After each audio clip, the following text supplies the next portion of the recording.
Jagananna versus ఇప్పుడు కూటమి ప్రభుత్వం అని నడుస్తుంది. జగన్మోహన్ రెడ్డి గారు 5 సంవత్సరాల పరిపాలన మనం చూసాం. ఇప్పుడు ఈ కూటమి ప్రభుత్వంలో సంవత్సరన్నర పరిపాలన మనం చూసాం. జగన్మోహన్ రెడ్డి గారు ముఖ్యమంత్రి అవగానే కులాలకు అతీతంగా, మతాలకు అతీతంగా, రాజకీయాలకు అతీతంగా అర్హులైనటువంటి ప్రతి ఒక్కరికి సంక్షేమ పథకాలు అందాలి, అభివృద్ధి ఫలాలు అందాలి. ప్రభుత్వం అంటే ఒక వైఎస్ఆర్ కాంగ్రెస్ పార్టీ వాళ్ళు ఓట్లు వేశారు కాబట్టి వైఎస్ఆర్ కాంగ్రెస్ పార్టీ వాళ్ళకే చేయకూడదు. సో ప్రభుత్వం అంటే అందరిది, ముఖ్యమంత్రి అంటే అన్ని పార్టీలకు ముఖ్యమంత్రి అనే విధంగా ఆయన ఒక పారదర్శకమైనటువంటి పరిపాలన అందించారు. కానీ ఈరోజు మీరు కూటమి పరిపాలన చూస్తూ ఉంటే అసలు తెలుగుదేశం వాళ్ళకి ఈరోజు సంక్షేమ పథకాలు అందుతున్నటువంటి పరిస్థితి కూడా లేదు. అంటే వాళ్ళు ఏ ఒక్క వర్గానికి కూడా ఈరోజు పథకాలు అందించట్లా. పూర్తిగా పొలిటికల్ గవర్నెన్స్, రెడ్ బుక్ పాలన. అంటే వాళ్ళు ఏంటంటే కక్ష సాధింపు. సో వైఎస్ఆర్ కాంగ్రెస్ పార్టీ వాళ్ళని ఏదో ఒక విధంగా వేధించాలి, ఇది తప్ప ఎక్కడన్నా మీకు పథకాలు అందుతున్నాయి? జగన్మోహన్ రెడ్డి గారు చెప్పినటువంటి మేనిఫెస్టోనే కాకుండా చెప్పనటువంటి మేనిఫెస్టోని, అంటే చెప్పనటువంటిని కూడా 40 హామీలని ఆయన తీసుకొని చేయటం జరిగింది.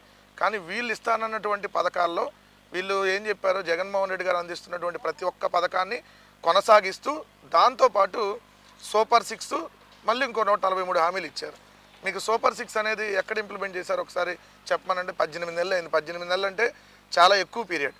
ఇప్పుడు నార్మల్గా చివరి 6 నెలలు మనం ఎలక్షన్ పీరియడ్ తీసేస్తే 4.5 సంవత్సరాల కింద లెక్క. 4.5 సంవత్సరాల్లో 3 పార్టీలు వేసుకుంటే ఒక 1.5 ఇయర్ పరిపాలన అయిపోయింది. ఈ 1.5 పరిపాలనలో ఏమి ఇచ్చారు అంటే వీళ్ళు అన్ని కోతలు విధించడం తప్ప ఏం లేదు. ఇప్పుడు మీకు సింపుల్గా సూపర్ 6 మనం తీసుకున్నాం. ఒకటి నీకు 15,000 నీకు 15,000 పథకం. అంటే అది జగన్మోహన్ రెడ్డి గారు తీసుకొచ్చినటువంటి అమ్మ ఒడి. దాన్ని పేరు మార్చారు తల్లికి వందనం. మొట్టమొదటి ఏడాది నీకు 15,000 ప్లేస్లో గుండు సున్నా. రెండో ఏడాది నీకు 15,000 ప్లేస్లో 20 లక్షల మంది కోత విధించి 5,000, 7,000, 8,000, 13,000 వరకు ఏదైతే కోతలు విధించి ఇచ్చారు. నెక్స్ట్ నీకు 18,000 పథకం, రెండోది ఆడబిడ్డనిది. మొట్టమొదటి ఏడాది గుండు సున్నా, రెండో ఏడాది 2 గుండు సున్నాలు ఒక్కరికి ఇవ్వాల. మూడో పథకం వచ్చేటప్పటికి నీకు 20,000 రైతు భరోసా. దాన్ని పేరు మార్చారు అన్నదాత సుఖీభవ. మొట్టమొదటి ఏడాది ఒక్క రైతుకు కూడా రూపాయి ఇచ్చిన పరిస్థితి లేదు, గుండు సున్నా. రెండో ఏడాది 20,000 ప్లేస్లో 7 లక్షల మంది కోత విధించారు, 14,000 చేశారు. ఆ 14,000లో కూడా ఇప్పుడు 10,000 ఇచ్చారు. సో మొట్టమొదటి ఏడాది 20, రెండో ఏడాది 20, 40,000 ఇవ్వాల్సి వస్తే కేవలం 10,000 ఇచ్చారు. అది కూడా పూర్తిగా కోతలు.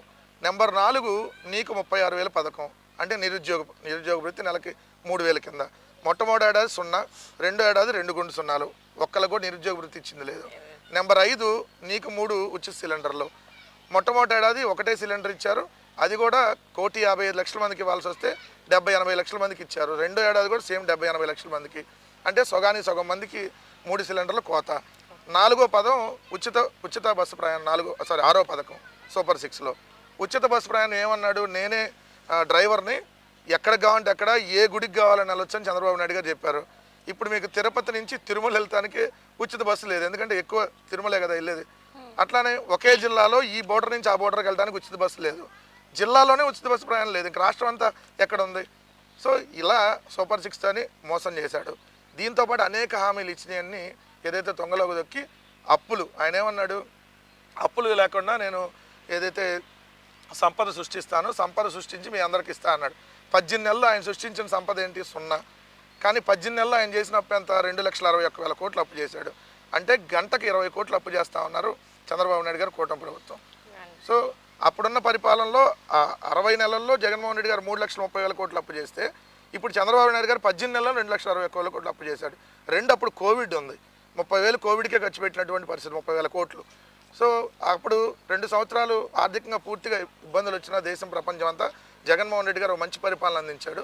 సో జగన్మోహన్ రెడ్డి గారిది ప్రజా పరిపాలన, చంద్రబాబు నాయుడు గారిది పొలిటికల్ కక్ష సాధింపు పరిపాలన అనేది క్లియర్గా చెప్పచ్చు మనం.